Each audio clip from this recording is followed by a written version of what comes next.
What's next? Do we create most of the obstacles in our life from nothing? When someone says a problem to you or has an issue with you or gives you a critique, you have to take it straight out. Yes, don't ignore it. Just take it as constructive criticism no matter what they say, and don't add to it. Sometimes when someone has a problem with you, you take the problem and you add other obstacles, other problems to it, other issues that don't even apply. You think that this issue that they have with you is because of something else. You extrapolate that they don't like you. You extrapolate that you're not giving a good job. You think that the reason why they have this critique is because of something else. Or worse, you think that if you got this critique, then it indicates that you're bad at other things. And sometimes all the obstacles that seem insurmountable, that seem impossible to fix, is because you've added to it, and everything you add is nothing.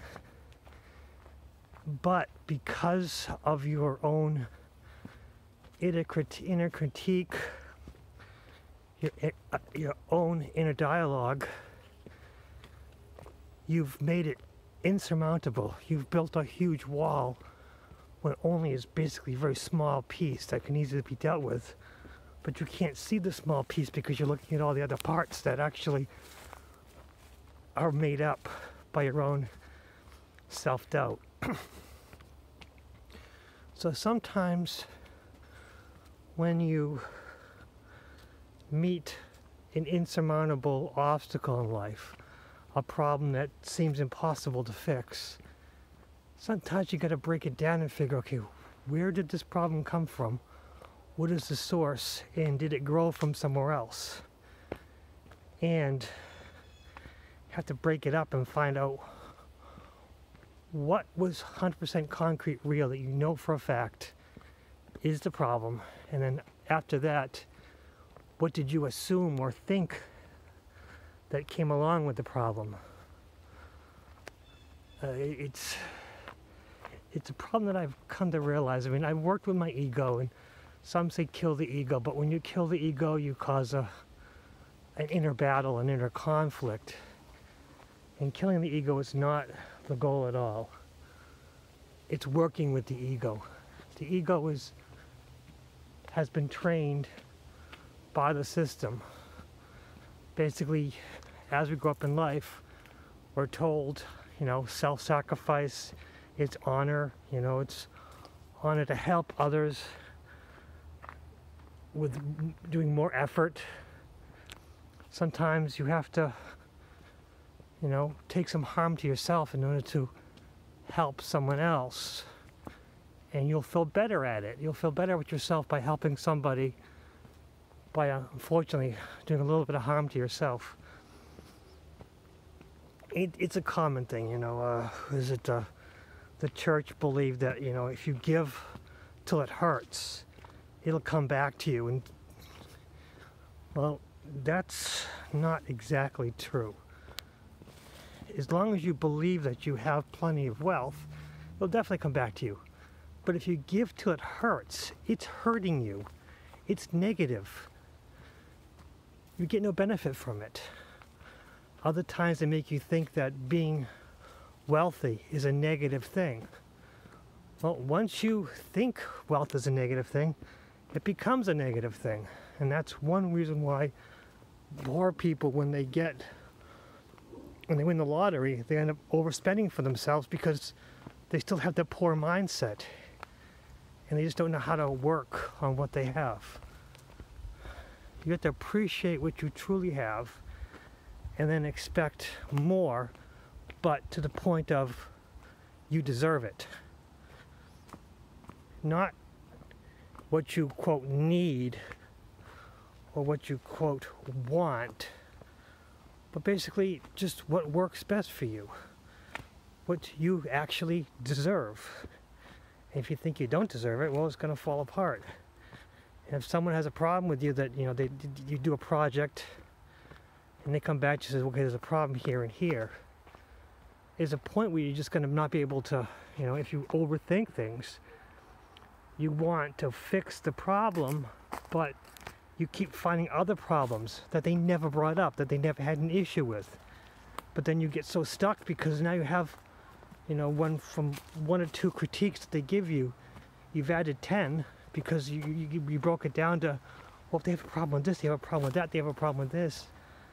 No, the best bet is to, when someone comes to you with an issue, with a critique, is to take it flat, at face value. Don't assume anything. If they're hiding something, then they can bring it up later. But you deal with what they present to you. And if you don't quite understand, well, it's your job to ask them what they mean by that. Because what they might have not communicated in the most effective way, and it might be a tiny issue that they have, but because you perceived it in the wrong way, you end up fixing things that aren't even broken.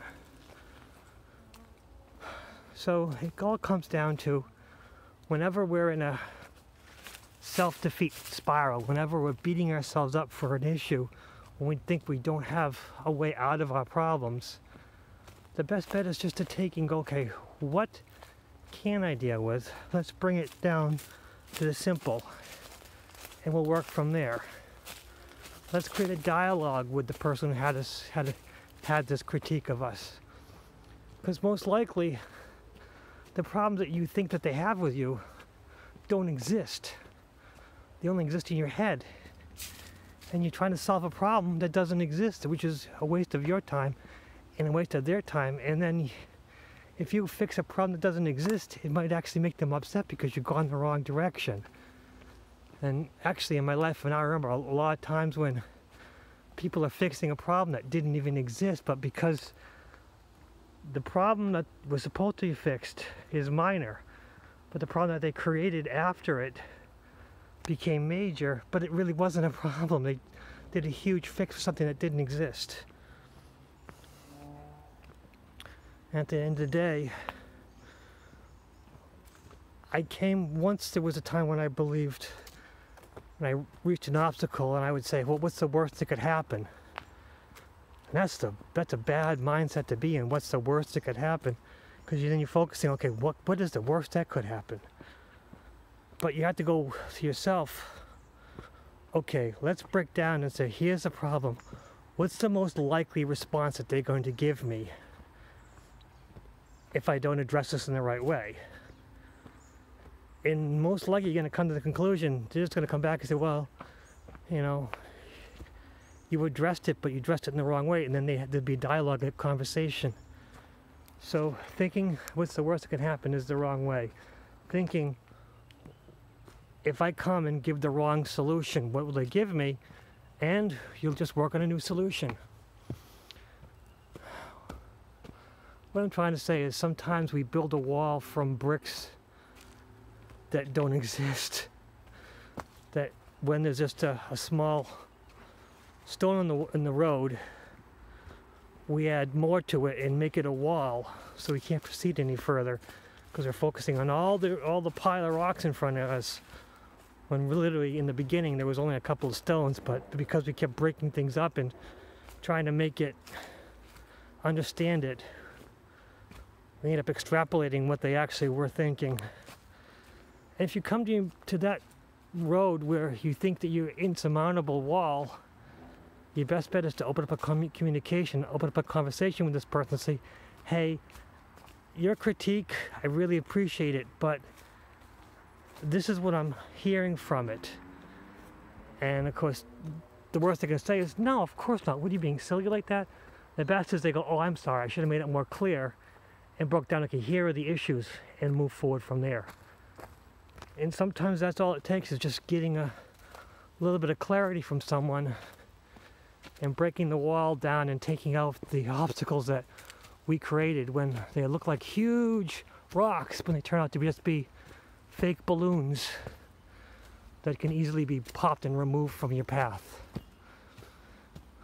But that's just one of the battles that I'm dealing with right now, of made up issues and going into a self-doubt spiral. And I realized, wait a second, these obstacles don't even exist. They never said any of those things. I just made them all up in my own fear about an initial problem. I just go from there. But this are my ideas. Others have different ideas, and I really would welcome them so I can get different perspectives of the obstacles we make up for ourselves. What's next?